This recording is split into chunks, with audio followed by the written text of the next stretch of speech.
नमस्कार। एक बार फिर से आप सभी का मैं अपने इस चैनल पर स्वागत करता हूं।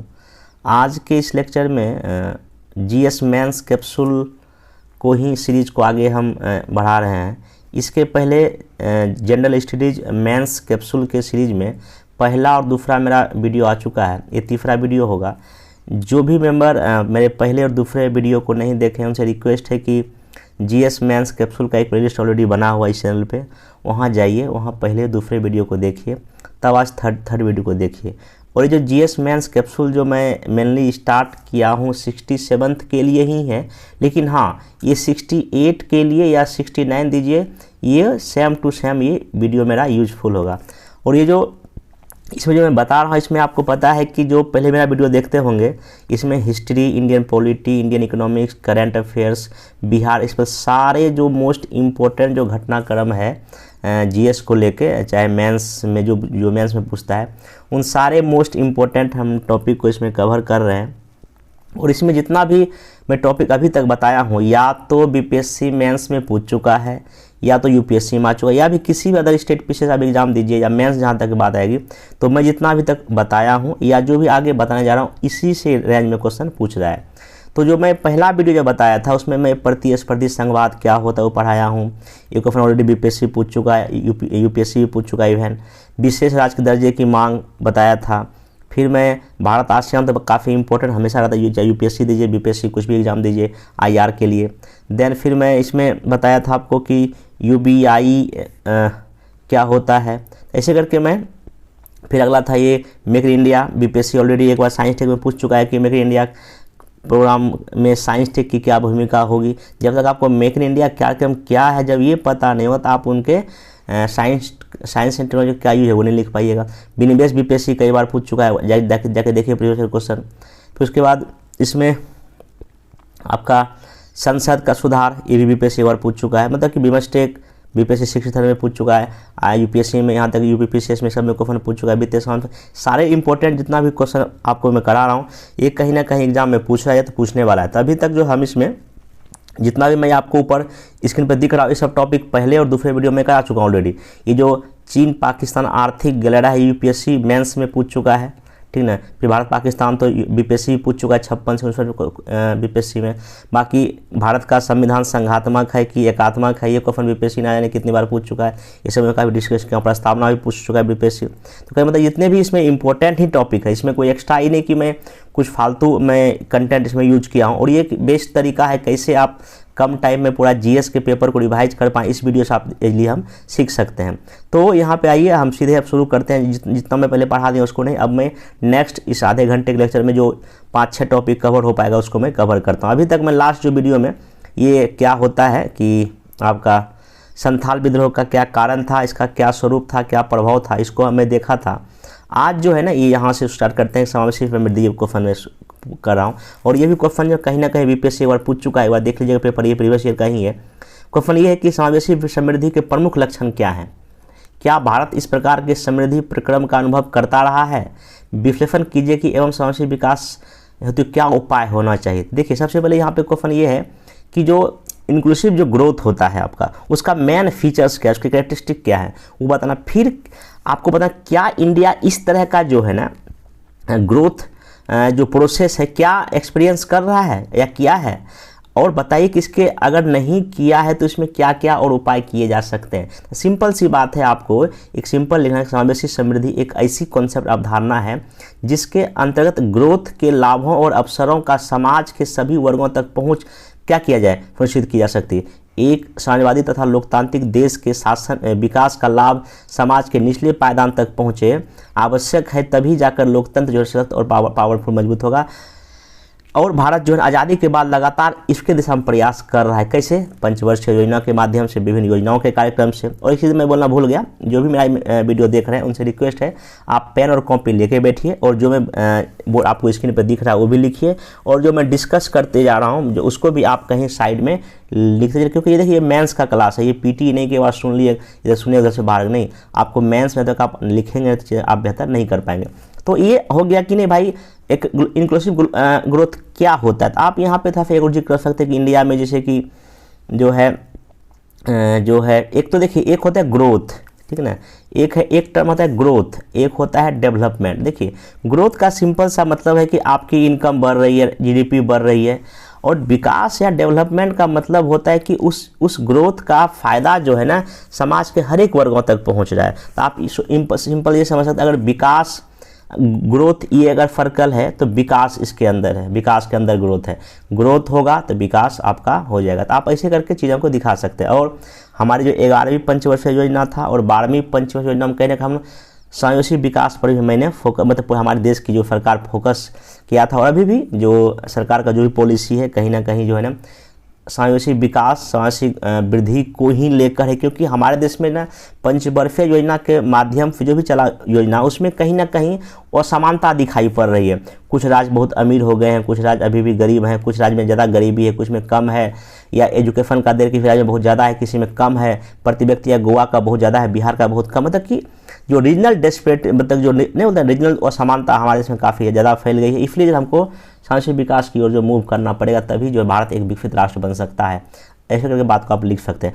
अब अगर जहाँ समावेशी ग्रोथ करते हैं उसमें क्या क्या विशेषता दिखाई पड़ेगा आपको। पहला विशेषता दिखाई पड़ेगा कि सब तक जो है खाद्य और पोषाहार पहुंच रहा है, हेल्दी लोग हैं, स्वच्छता का चीज़ें हैं, पेयजल है, शिक्षा है। तभी ना हम कहिएगा जीडीपी को साध के रूप में ना देखकर मतलब साधन के रूप में देखा जाए, ठीक है ना। यह नीति लक्षित समुदाय को आत्मनिर्भर बनाने की, मतलब कि जो सबसे गरीब पायदान पे खड़ा व्यक्ति उसको भी फायदा मिलना चाहिए, और संसाधन पर सभी के बराबरी का अधिकार हो, ये जो मेन लक्षण इसका होता है। फिर हम यहाँ लिखें आज़ादी के बाद जो है ना डिफरेंट पंचवर्षीय योजनाओं के माध्यम से समाज के तबके सभी तबकों को जो सरकार जो है इसका सेवा, शिक्षा, स्वास्थ्य पहुंचाई जा रही है। लेकिन अभी भी कई कमियां हमको दिखाई पड़ती है, जैसे सही मायने में आर्थिक असमानता की खाई अभी भी भारत में है। एक कई सारी रिपोर्ट ये कहता है कि देश का 10% जो टॉप का आबादी उसके पास देश की 70% संपत्ति पर उसका कब्जा। देखिए कितना बड़ा खाई है। फिर आपने देखिए कोविड में रिपोर्ट आया कि कुछ लोग अमीर हो जा रहे हैं, गरीब और गरीब होते जा रहे हैं। उसको यहाँ देखिए भारत में आज भी एक ऐसा तबका है जिनको खाद्य सुरक्षा, स्वास्थ्य, स्वच्छता, आवास, पेयजल ये सब चीज़ मिलना मुश्किल है। और आप देखिए ग्लोबल हंगर इंडेक्स में इंडिया के 107वां रैंक है 2022 में। फिर मानव विकास सूचकांक हम लोग 130 के आसपास रहते हैं। लैंगिक असमानता हमारे देश में काफ़ी ज़्यादा है। ये सब भ्रष्टाचार काफ़ी ज़्यादा, ये सब आप लिख के ना अपने आंसर को और जो है ना लॉजिकल बना सकते हैं। फिर हमारे हिसाब में एजुकेशन का रेट देखिए 75% ओवरऑल है हमारा जो लिटरेसी रेट है।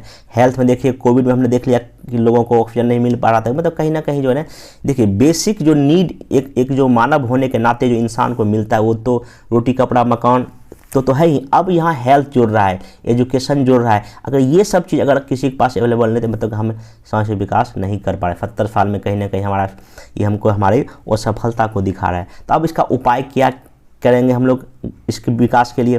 पहली बात क्या करना चाहिए, आपको महिलाओं की जो है ना भागीदारी बढ़ानी चाहिए, उनको अलग अलग सामाजिक आर्थिक उनका विकास करना चाहिए, कौशल विकास बढ़ना चाहिए, ठीक ना। उसको तकनीकी विकास भी बढ़ना चाहिए, ट्रेनिंग लोगों को देना चाहिए, विभिन्न राज्यों के साथ मिलकर पंचायतों की भागीदारी बढ़ाने, क्योंकि भारत का गांव तभी पीछे है जब तक हम पंचायतों को नहीं शामिल करेंगे भारत का गांव विकसित नहीं हो पाएगा।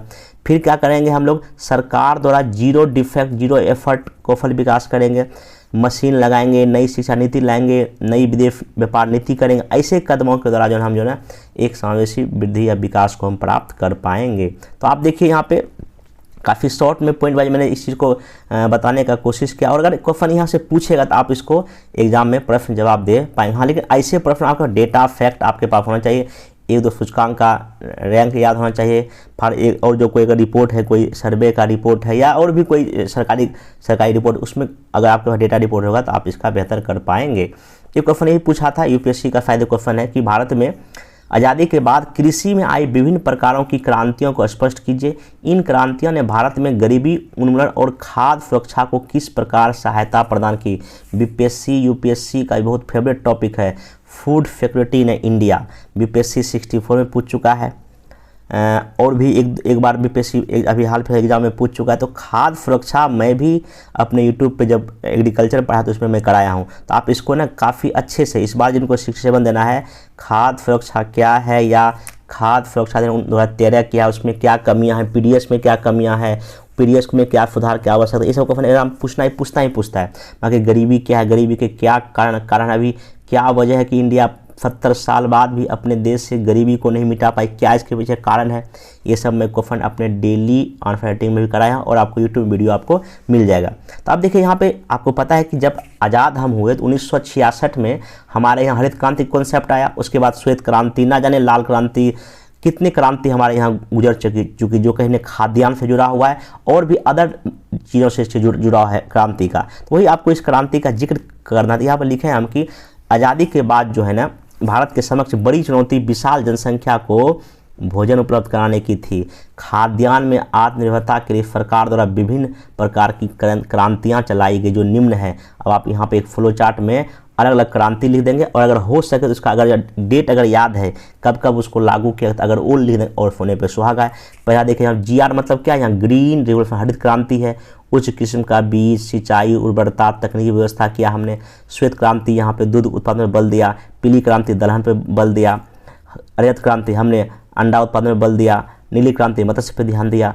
और सेकेंड ग्रीन रिवोल्यूशन भी हम लोग चला रहे हैं जो कि पूर्वी भारत और जो जहाँ जहाँ नहीं फर्स्ट हरित क्रांति का फेज लागू हो पाया था वहाँ लागू कर रहे हैं। तो वही आपको इसको डिटेल में कि क्रांति को वर्णन करना था। तब यहाँ क्वेश्चन का डिमांड था क्या, इसने कैसे गरीबी उन्मूलन और कैसे खाद्य सुरक्षा को सुनिश्चित किया था। आप सिंपल यहाँ लिखना है कि इन क्रांतियों की वजह से कहीं ना कहीं क्या क्या मिला भाई, रोजगार मिला, लोगों को उद्योग को बढ़ावा मिला, ठीक ना। उसके बाद जो है ना जैसे कि फर्स्ट जो ग्रीन रिवोल्यूशन में लोगों की कृषि का उत्पादन बढ़ा, लोगों को मजदूरी मिला, मतलब काम मिला, खाद्यान्न भी हम आत्मनिर्भर हो गए, दूध उत्पादन हमारा यहाँ ज़्यादा बढ़ गया, ठीक ना। अब हम पूरी दुनिया को कुछ को डायरेक्ट बेचते भी हैं, ठीक ना, फिर निर्यात भी करते हैं। मतलब कहने को तो चाहे दलहन हो, तिलहन हो या अंडा उत्पादन में, इन सब चीज़ें वजह से कहीं ना कहीं हमारे यहाँ खाद्य सुरक्षा क्या हुआ, मजबूत स्थिति में पहुँच गया और गरीबी उन्मूलन तो हुआ ही हुआ। ऐसे करके आप आंसर को चीज़ें बेहतर कर सकते हैं।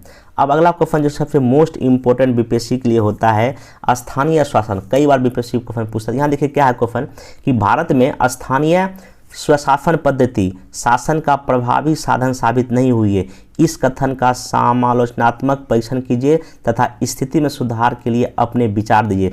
ये बीपीएससी का ही क्वेश्चन है। देखिए फिर से पढ़िए, भारत में जो लोकल गवर्नमेंट है शासन का अभी भी इफेक्टिव साधन टूल्स नहीं हुआ है, इसका समालोचना कीजिए। मतलब कि पॉजिटिव निगेटिव दोनों लिखिए। एक बार लिखिए हाँ हुआ है, एक बार लिखिए नहीं भी हुआ है। अब फिर क्या सुधार किए जा सकते हैं इसको भी आपको इसमें जिक्र करना है। अब देखिए यहाँ क्या लिखे हैं, 73वें और 74वें संविधान संशोधन के माध्यम से स्थानीय स्वराज का दर्जा दिया गया, जिसका मेन पर्पस क्या है कि लोकतंत्र को अधिक समावेशी बनाना था, परंतु कई कारणों से आज यह अपने उद्देश्य में प्राप्त नहीं हो पाया। जैसे कई राज्यों ने उसी प्रावधान को लागू किए हैं जो अनिवार्य थे, इच्छित नहीं किया गया है। पर्याप्त राजनीतिक और वित्तीय अधिकार नहीं दिए गए हैं। महिला आरक्षण तो दिया गया परंतु आज भी महिलाएं वास्तविक शक्ति का प्रयोग नहीं कर रही है, उनके पति, भाई या पिता कर रहे हैं। स्थानीय चुनाव में धनबल अभी प्रभावी अब होना शुरू हो गया। जातिगत दूरी बढ़ गई है, भ्रष्टाचार भी बढ़ गया है और नियमित चुनाव नहीं हो रहा है और कभी भी विघटन सरकार उस पंचायत को कर देती है। नौकरशाही का क्या है, हस्तक्षेप है। ग्राम सभा की बैठक, आपको ग्राम सभा की बैठक में सिर्फ खानापूर्ति होती है और ज़्यादा अधिकार इनको नहीं दिया गया है। ये तो हो गया भाई, ठीक है आप कमियां हैं, लेकिन उपरोक्त सीमाओं के बावजूद लोकतांत्रिक विकेंद्रीकरण हुआ है। ग्रामीण ग्रासरूट लेवल पर लोकतंत्र क्या होता है, डेमोक्रेसी क्या होता है, लोगों को इसका वैल्यू पता चला है। फिर लोगों की भागीदारी बढ़ी और राजनीतिक रूप से लोग क्या हुए, पावरफुल हुए हैं। नीति निर्माण में स्थानीय नीति का ख्याल रखा जा लगा है, जैसे कि नीति आयोग का बात जिक्र कर सकते हैं। महिला आरक्षण ने महिलाओं को कहीं ना कहीं पावरफुल बनाया है और घर से बाहर निकलने को मौका दिया है। सामाजिक रूढ़िवादिता टूटी है, जातिवाद टूटा है और मनरेगा ऐसे कार्यक्रमों का अच्छे ढंग से इम्प्लीमेंटेशन होने में कहीं ना कहीं पंचायती राज व्यवस्था का ही जो है ना रोल है। तो ये आपने दिखा दिया। अब यहाँ पे है कि भाई कि क्या सुधार के उपाय किए जा सकते हैं। तो हमें स्थानीय शासन का वास्तविक परिणाम अगर पाना है तो ग्रामीण क्षेत्रों में शिक्षा को बढ़ावा दीजिए, आम लोगों को अधिकार दीजिए, जागरूक कीजिए, राज्य निर्वाचन आयोग को स्वतंत्र राज्य का दर्जा दीजिए, नियमित चुनाव होना चाहिए, स्थानीय संस्थाओं में प्रशासनिक और राजनीतिक जो है ना हस्तक्षेप को रोका जाए, स्थानीय सरकार को शक्तियाँ और दायित्व दिया जाए और 11वीं और 12वीं में उल्लेखित सभी विषयों को इनको ट्रांसफ़र किया जाए। एनजीओ के माध्यम से महिलाओं निम्न जातियों को साक्षरता या ट्रेनिंग दिया जाए, कैसे शासन चलता है। मासिक बैठक का आयोजन हो। पंचायत विवादों को दूर करने के लिए जो है ना न्यायपालिका को कदम उठाना चाहिए। मतलब ये सब कुछ उपाय करके आप पंचायतों को बेहतर कर सकते हैं। इसको सब नोट डाउन करते चलिए आप लोग, अगर वीडियो सही ढंग से देखना था। एक क्वेश्चन बीपीएससी ये भी पूछा है कि पर्यावरण और आर्थिक विकास के दुष्परिणामों की चर्चा की। देखिए कह रहा है कि आर्थिक विकास पर्यावरण पर आर्थिक विकास के क्या गलत इम्पैक्ट पड़ता है। अगर आर्थिक विकास होगा तो ऑब्वियस सी बात है उसमें प्राथमिक, द्वितीयक, तृतीयक सबका विकास होगा। और प्राथमिक में अगर जब विकास करेंगे तो मिट्टी, पानी सब गंदा होगा। उद्योग के लिए जंगल वन काटे जाएंगे, वायु प्रदूषण होगा। सेवा क्षेत्र में भी ऐसे प्रदूषण फैलेंगे, जलवायु परिवर्तन होगा। तो कहीं ना कहीं इसकी वजह से जो है ना आपका पर्यावरण जो है ना इस पर पर्यावरण पर काफ़ी गलत, मतलब बहुत ही निगेटिव इम्पैक्ट पड़ेगा। आपको यही चीज़ को क्या करना है, लिखना। भूमिका की पर्यावरण और आर्थिक विकास के मध्य घनिष्ठ संबंध है। एक और पर्यावरण आर्थिक विकास हेतु आवश्यक है, वहीं दूसरी ओर आर्थिक विकास से संबंधित गतिविधियां पर्यावरण को प्रतिकूल रूप से क्या करेगा, प्रभावित करेगा। ऑब्वियस सी बात है, हम लोग जो उद्योग लगाएंगे ओजन परत जाएगा, ग्लोबल वार्मिंग बढ़ेगा, मानवता संकट में आ जाएगी। उसके बाद जल, मृदा, वायु सब प्रदूषित हो रही है, जैव विविधता को ह्रास हो रहा है, जंगलों का सफाया, शहर बनने से जंगलों का सफाया हो रहा है। तो कहने का मतलब ये है कि आर्थिक विकास अगर हम कर रहे हैं तो कहीं ना कहीं हमको कई तरह की पर्यावरण पर समस्या देखने को मिल रही है। आगे ग्लोबल वार्मिंग हो रहा है, जलवायु परिवर्तन हो रहा है, औद्योगिक विकास से धुआं, गैस सब निकलता है, प्राकृतिक संसाधनों पर दोहन बढ़ता है, वन कट जाता है, परिवहन यातायात बढ़ जाता है, शहरीकरण होता है, गैर नवीकरणीय ऊर्जा की उपयोगिता, मतलब ये सब चीज़ें जो है ना आपका इसमें देखने को मिलता है, जिससे कि ना पर्यावरण पर बेड इम्पैक्ट पड़ता है। मेरा क्वेश्चन का डिमांड यही था कि कैसे पर्यावरण पर जो है ना आर्थिक विकास का निगेटिव इम्पैक्ट पड़ता है, यही आपको सब बात इसमें क्या करना था, लिखना था। फिर एक क्वेश्चन ये है कि ये क्वेश्चन बीपीएससी अभी डबल AO या CDPO एग्जाम में जस्ट पूछ चुका है, उसी का क्वेश्चन है ये कि मतलब कि ये क्वेश्चन तो पहले करेंगे, ये क्वेश्चन एक बार अभी जस्ट पूछा है। तो यह क्वेश्चन है कि भारतीय अर्थव्यवस्था में 1991 में आया समाविष्टि संरचनात्मक सुधारों का विवेचन कीजिए। आपको पता होगा 1990 के दशक में हमारे देश की अर्थव्यवस्था पूरी तरह चरमरा गई थी। हमने अपने बाजार देश में नई आर्थिक नीति लाया था, जिसमें उदारीकरण, वैश्वीकरण और निजीकरण को अपनाया था, ठीक ना। इसी में वही कहा है कि उस समय जो हमने सुधार किया उसमें स्ट्रक्चरल रिफॉर्म क्या किया, ठीक ना। तो देखिए यहीं पे लिखा हुआ है कि 90 के दशक में भारतीय अर्थव्यवस्था बृहद आर्थिक संकट से ग्रस्त हो गई थी।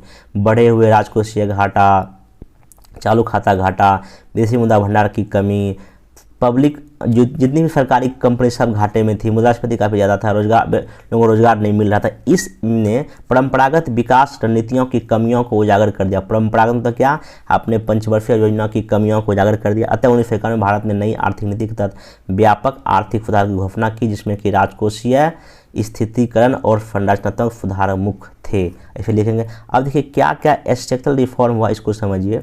पहला क्या होगा, औद्योगिक लाइसेंस की प्रक्रिया को आसान कर दिया गया, भाई लाइसेंस आसान कर दिया गया। फिर औद्योगिक का नियम का भी प्रक्रिया आसान कर दिया गया। फिर आपका जो विदेशी मुद्रा एक्सचेंज का दर थोड़ा सा कम हो गया। फिर विदेशी व्यापार को बढ़ाने का फोकस किया गया, आयात समाप्ति पर जोर दिया गया, निवेश बढ़ाने पर जोर दिया गया। फिर आपने वित्तीय क्षेत्र में और भी लोगों को लोन मिले, इसके ऊपर काम किया गया। निजीकरण और विनिवेश को बढ़ावा दिया गया, लाइसेंसिंग और सीमा शुल्क में कमी की गई। ये सब कुछ ना हमारे यहाँ स्ट्रक्चरल रिफॉर्म किए गए इंडस्ट्री, मतलब कि आर्थिक क्षेत्र में, ताकि हमारा देश जो है ना आगे तेज गति से बढ़ सके, ठीक ना। उसके बाद जो है ये हो गया। अब इसका जो है ना हमने तो कर दिया, अब इसका परिणाम क्या निकला, परिणाम वही कि कुछ GDP बढ़ा, गरीबी घटी, लेकिन फिर भी जो है ना इसकी सीमाएँ क्या है, आर्थिक विषमता बढ़ रही है, अभी भी समाज पिछड़ापन है, गरीबी है, बेरोजगारी है और कुपोषण का शिकार अभी भी है, ठीक है। ऐसे करके आप चीज़ों को क्या कर सकते हैं, इसमें लिख सकते हैं। नेक्स्ट चलते हैं अब हम लोग। ये देखिए, ये जो क्वेश्चन काफ़ी अच्छा था कि पूछ सकते हैं बीपीएससी में कि भारत में कृषि प्राप्यता, मतलब कि कृषि लोन का मिलना और कृषि के ग्रोथ के बीच बहुत ही अच्छा संबंध है, ये दिखाना। मतलब फिर समझिए, भारत में कृषि प्राप्ति लोन, मतलब कृषि ऋण प्राप्ति और कृषि ग्रोथ में, मतलब कि अगर ऋण अगर ज़्यादा मिलेगा तो कृषि ग्रोथ भी ज़्यादा होगा, अगर ऋण कम तो ये भी कम। तो ऐसे आपको संबंधों पर टिप्पणी क्या करना है, दिखाना। तो हमें लिखा है भारत के लिए कृषि जो है ना इम्पोर्टेंट है, बहुत ही महत्वपूर्ण है, परंतु इन्वेस्टमेंट काफ़ी कम है। महत्वपूर्ण आगत ऋण अभी भी नहीं मिलता है, क्योंकि अब यहाँ पे ये है कि क्यों, आखिर जो हमको कृषि ऋण क्यों चाहिए भाई? बीज के लिए, खाद के लिए, औजार के लिए, बैल, भूमि खरीदना, सिंचाई, मजदूरी, उपज की बिक्री हेतु, तकनीकी मशीन खरीदने, तो ये सब चीज़ के लिए हमको जो है ना कृषि में क्या चाहिए? इनपुट चाहिए, पैसा चाहिए, तभी जो है ना खेती बेहतर हो सकता है। लेकिन अब ये पैसा आता कहाँ से है? पैसा आता है कहाँ? सहकारी बैंक से, व्यापारिक बैंक से, आरआरबी ग्रामीण बैंक देता है, फिर महाजन से और साहूकार से। तो वही लिखा हुआ है, जहाँ जहाँ कृषि साख, मतलब कि जो जहाँ पैसा बैंकों से इजीली मिल जाता है और जो सुविधाएं पर्याप्त है, वहाँ कृषि उत्पादकता भी अन्य राज्यों की तुलना में ज़्यादा, जैसे पंजाब हो गया, हरियाणा हो गया, तमिलनाडु हो गया, कर्नाटक, इन सब राज्यों में कृषि लोन इजीली मिल जाता है, इसलिए इन लोग के किसान काफ़ी अधिक उपज करते हैं। बिहार में मिलता ही नहीं है। तो ये सब चीज़, इसका मतलब ये है कि इस प्रकार हम कह सकते हैं कि जहाँ कृषि लोन दिया जाता है तो वहाँ तो वहाँ पे कृषि तो बढ़ती है, लेकिन ये बात पूरी तरह सत्य नहीं है। कृषि उत्पादकता बढ़ने के और भी कई फैक्टर हैं, प्राकृतिक कारण हैं, कुछ और भी कारण हो सकते हैं। लेकिन ये है कि कृषि ऋण मिलने से लोगों को, किसान को फ़ायदा होता है, वो इनपुट खरीद से, लेकिन यह एकमात्र कारण नहीं है कि आपका जो है ना कृषि ऋण और आर्थिक समृद्धि को बढ़ाता है। और भी, अगर भूमि खराब है, अगर वर्षा पड़ गया, सूखा पड़ गया, तो और भी कई फैक्टर हैं जो कि कृषि के ग्रोथ को डिपेंड करता है, यानी उसको जो है प्रभावित करता है। आप ऐसे करके चेक कर सकते हैं, लिख सकते हैं। बाकी ये मानव विकास सूचकांक थोड़ा पुराना है, लेटेस्ट आएगा, लेटेस्ट वाला हम पढ़ा देंगे, ठीक ना। बाकी इसको भी छोड़ दीजिए। ये देखिए बिटकॉइन अभी कभी कोई चर्चा में रहा था। देखिए बिटकॉइन सिंपल क्या है, एक जो है ना विश्व की प्रथम एक ऑनलाइन करेंसी, डिजिटल करेंसी है। सर्वप्रथम 2019 में एक शुरुआत हुआ था, परंतु वर्तमान में यह गुप्त रूप से जो है ना संचालित की जाती है। हालांकि अब तो बहुत लोग इसको खरीदते भी हैं। हालांकि जब हाल ही में जापान द्वारा इस वैधानिक मान्यता दी गई है और इस पर जन संभावना है कि आगे इसका जो है ना प्रचलन बढ़ सकता है। मतलब कि कई देशों ने बिटकॉइन को क्या दिया है, परमिशन देकर आप अपने देश में चला सकते हैं। इंडिया में ऐसा अभी तक नहीं हुआ। अब बिटकॉइन के पक्ष में क्या तर्क है? पॉजिटिव पक्ष ये कि डिजिटल होने के कारण इसको कहीं भी हम खरीद सकते हैं। बिटकॉइन हम लोग कहाँ रखते हैं? वॉलेट में रखते हैं और लेन देन में कोई टैक्स देना नहीं पड़ता है। बाकी इसका नेगेटिव इम्पैक्ट क्या है? छुपाकर प्रयोग किया जा सकता है, बैंकों का इस पर कोई अभी कंट्रोल नहीं है, आतंकवादियों का इसका यूज किया जा सकता है और वैधानिक नियंत्रण का भी क्या है इसमें समस्या है। तो ये आपका जो है बिटकॉइन का आप इसको देख लीजिएगा। बाकी आगे जो है इसमें ये क्वेश्चन यूपीएससी पूछ चुका है कि भारत में वायु प्रदूषण की समस्या लगातार बढ़ती जा रही है तथा गंभीर स्वरूप धारण ग्रहण कर लिया। इस समस्या के प्रमुख कारण क्या है, कैसे निदान करेंगे? देखिए आपको सिंपल से एक परिभाषा मतलब एक कोई भूमिका लिखना पड़ेगा कि देश में वायु प्रदूषण की समस्या दिनों दिन गंभीर होती जा रही है, जो न सिर्फ लोगों की स्वास्थ्य समस्या को बढ़ा रही है, वहीं बल्कि देश की जीडीपी को भी क्षति पहुंचा रही है। एक रिपोर्ट के अनुसार भारत की अर्थव्यवस्था को वायु प्रदूषण से लगभग जीडीपी का लगभग 7-8% नुकसान उठाना पड़ रहा है। ऐसे लिख देंगे। फिर देन जो है ना आपको अब क्या है इसका कारण, देखिए लिख दिए कि भाई परिवहन, घरेलू ये सब उत्सर्जन हो रहा है, फसल का जलना हो रहा है, कचरा, ये सब ऊर्जा का जो तो कोयला पर डिपेंड है, हम लोग पटाखा छोड़ते हैं। अब उपाय क्या करना चाहिए भाई? हाइब्रिड जो है ना हमको सीएनजी यूज करना चाहिए, इलेक्ट्रिक वाहन का प्रयोग करना चाहिए, नवीकरणीय ऊर्जा स्रोत का पता लगाना चाहिए, फिर उद्योगों में स्वच्छ तकनीक का पालन करना चाहिए, फसलों के अवशेषों को ऐसे कहीं मतलब नहीं जलाना चाहिए, उसको कहीं ना कहीं उद्योग तक पहुंचा दो, वैक्यूम क्लीनर रखना चाहिए। ये सब हम उपाय करके जो है ना चीज़ों को बेहतर कर सकते हैं। इसको देख लीजिएगा। बाकी ये भी एक करंट इशू रहता है कि साइबर सुरक्षा के, देखिए अभी जिस तरह से ऑनलाइन का डिमांड बढ़ा है, चीज़ें ऑनलाइन जब हो रहा है तो अब इसमें सेंध हमारी भी हो रही है। तो वही लिखा हुआ साइबर क्राइम सिंपल क्या है कि वर्तमान समय इंटरनेट कई प्रकार के वित्तीय अपराधों और व्यक्तिगत हमलों का माध्यम बन चुका है। इन अपराधों को साइबर क्राइम का मतलब कि कंप्यूटर को ही टारगेट बनाना क्या है, साइबर क्राइम। इसमें हैकिंग होता है, साइबर बुलिंग होता है, फिशिंग ऐसा होता है। अब ये कैसे एक साइबर क्राइम हमारे लिए एक चुनौती कैसे है? क्योंकि हमारे यहाँ जो है ना सख्त आधारभूत ढांचा की कमी है, शिक्षा की कमी है, गुप्त या पासवर्ड रखना भी बहुत चुनौतीपूर्ण है, गोपनीय जानकारी लीक होने से चीज़ें गड़बड़ हो सकता है, पार अंतर्राष्ट्रीय अपराध को बढ़ावा मिल रहा है और अपराधियों को पकड़ना अब क्या हो गया, मुश्किल हो गया। इसलिए जो है ना ये साइबर क्राइम भी बहुत एक हमारे सामने क्या देश के सामने बहुत बड़ी चुनौती है और बार बार सरकार भी इस चीज़ को मानती है। तो फिर देखिए खतरा कैसे वही है कि डिजिटल लेन देन में डेटा चोरी हो सकता है, फिर आधारभूत संरचना का ठप कभी हो सकता है, व्यापारिक इकाइयों जो है ना खतरा पहुँचा सकती है, अंतर्राष्ट्रीय एकता खतरा पड़ सकता है। मतलब ये सब जो कुछ कुछ चीज़ें हैं जहाँ जो है आप इसका जो है ना खतरा दिखा सकते हैं, क्योंकि ऑब्वियस सी बात है साइबर क्राइम तो कुछ भी कर सकता है, राष्ट्र की एकता अखंडता भंग कर सकता है, व्यापारिक को हानि पहुंचा सकता है, कुछ भी कर सकता है। अब इसके उपाय सरकार क्या कर रही है? उपाय पहला तो यही कि सूचना IT एक्ट लाया है 2008 में, जो है ना साइबर क्राइम को अवैध घोषित किया गया। बाकी और भी एक सरकार ने राष्ट्रीय साइबर सुरक्षा नीति 2013 लाया है, ठीक ना। फिर अभी सर्ट इन इलेक्ट्रॉनिक्स खतरों से निपटने के लिए कॉन्सेप्ट आया है। फिर साइबर को जो है और भी काम पर लगाया गया है ताकि जो है इस तरह के अटैक जो है ना देश में ना हो पाए, ठीक है। इसको देख लीजिएगा। फिर नेक्स्ट आपका है, अब ये जो आरक्षण का है, जैसे इसमें देखिए सिंपल से आपको फन ये पूछेगा कि वर्तमान में भारत में निजी क्षेत्र का आरक्षण क्यों जरूरी है। निजी क्षेत्र में देखिए पब्लिक सेक्टर या सरकारी कंपनी में आरक्षण की जरूरत है। निजी क्षेत्र में आरक्षण की क्या आवश्यकता, आप क्या लिखिएगा? देश में आरक्षण के मुद्दे पर चर्चा होती आ रही है, जहां सार्वजनिक क्षेत्र में SC ST को संविधान लागू होने के साथ ही आरक्षण मिलेगा था, वहीं OBC को 1990 के बाद मिली। वर्तमान में निजी क्षेत्र में आरक्षण की मांग भी बढ़ती जा रही है। अब ये निजी क्षेत्र में आरक्षण क्यों मिलना चाहिए? पहला उत्तम विचार क्यों है?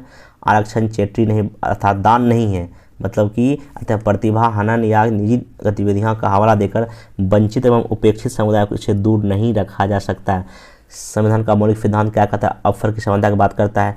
सरकारी नौकरियों की संख्या घटती संख्या 91 के बाद जो है ना सरकारी नौकरी में कमी हो रही है और निजी क्षेत्र में नौकरियाँ क्या हो रही है? बढ़ रही है, ऑब्वियस सी बात है। और सामाजिक दायित्व तो क्या है हमारा? एक मिश्रित अर्थव्यवस्था, ताकि हमको सबको साथ लेकर चलना पड़ेगा। इसलिए विचार ये काफ़ी उत्तम है कि प्राइवेट जो है ना चीज़ें मिलनी चाहिए। अब उत्तम में क्षेत्र में आरक्षण आखिर ये क्यों बेहतर नहीं? देखिए अगर आप निजी क्षेत्र में आरक्षण लागू कर दोगे तो नवाचार नहीं हो पाएगा, बेहतर प्रदर्शन नहीं हो पाएगा, अंतर्राष्ट्रीय मानकों को हमको अच्छे नहीं रहेंगे हमारे लिए। मौजूदा अंतराल को कम करने की जो है ना ज़रूरत है। मतलब अभी देखिए 27% आरक्षण दिया गया, लेकिन अभी मुश्किल से 12% को जो क्या मिलती है, नौकरी मिल पाती है। तो कुछ समस्या है, इसको ख़त्म करना पड़ेगा। अब आगे का रहा क्या है? आरक्षण को अच्छे बनाए रखने की ज़रूरत है। मेनली है इसका इम्प्लीमेंटेशन करना, शिक्षा में सुधार करना, लेवल प्लेइंग फील्ड तैयार करना सबके लिए, और निजी क्षेत्र में आरक्षण या नक्सलवाद जो है ना हो सकता है। ऐसा करके आप जो चीज़ों को निजी क्षेत्र से आरक्षण और नक्सलवाद जो है ना आपका खत्म हो सकता है। ऐसे करके आप आगे की राह को दिखा सकते हैं। निष्कर्ष वही किया, दरअसल आरक्षण के माध्यम से वंचित वर्गों को रोजगार मिलता है, उससे उनका उत्थान होता है और उनकी सामाजिक सहायता बढ़ती है। लेकिन आरक्षण के प्रावधानों को समुचित उपयोग से अच्छा उपयोग हो, इसलिए सरकार को उन वर्गों तक पहचान करनी होगी जिनके वास्तव में आरक्षण की ज़रूरत है। साथ ही मुक्त और गुणवत्तापूर्ण शिक्षा तथा परिवेशन प्रदान किया जाना चाहिए, ठीक ना। ये हो गया, तो इसमें ये हो गया। बाकी अब नेक्स्ट वीडियो में मिलेंगे तो इसको हम करेंगे आगे। अभी इसमें नेक्स्ट वीडियो में एक बार सब कर देंगे। बाकी कब हम कोशिश करेंगे कि हमका 8-10 मेंस का फुल वीडियो आ जाए, जिसमें कि जितने भी BPSC मेंस में पूछेगा 67-68 में सारा क्वेश्चन इसी आ जाए। बाकी जो मेरा डेली आंसर प्रोग्राम चलता है वहाँ पे जो है ना क्वेश्चन तो डेली कराया जा रहा है, और अभी 30 दिन का प्रोग्राम चला है। GS के लिए चल रहा है, ठीक ना, LSW के लिए चल रहा है, हिस्ट्री के चल रहा है, ज्योग्राफी के लिए चल रहा है। जिनको भी ज्वाइन करना है नीचे दिए गए नंबर पे ज्वाइन कर सकते हैं, वहाँ पे मोरल आंसर सब कुछ आपको मिल रहा है, ठीक ना। बाकी हम लोग अब मिलते हैं नेक्स्ट वीडियो में। Thank you.